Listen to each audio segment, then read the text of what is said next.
សួស្តីពុកម៉ែបងប្អូនថ្ងៃនេះខ្ញុំមកបង្រៀនបងប្អូនទាំងគ្នាមកធ្វើកាត់រូបពងល្បីនៅក្នុង social media ដូចជារូបអញ្ចេះទៅជារូបអញ្ចេះបើចង់ដឹងសូមមកទស្សនាទាំងអស់គ្នាជាដំបូងយើងចូលក្នុង App Store វាយពាក្យថា ChatGPT វាយតាមខ្ញុំមកនេះ GPT នៅខាងលើនេះហើយយើងចុចចូលមកហើយ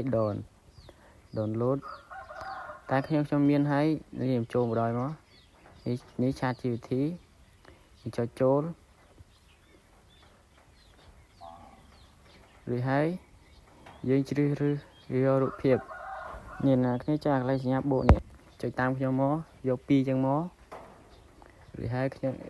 យើងនឹងវាយពាក្យវាយតាមខ្ញុំមក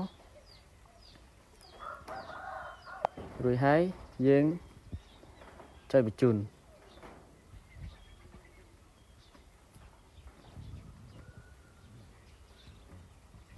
វានឹងលោតផ្ទះមកចាយើងរងចាំប្រហែលជា2-3នាទីវានឹងលោតម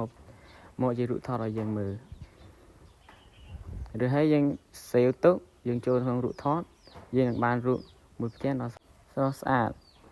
ហ្នឹងហើយវីដេអូខ្ញុំមានតែប៉ុណ្្នឹងទេសូមអរគុណនិងសូមជម្រាបលា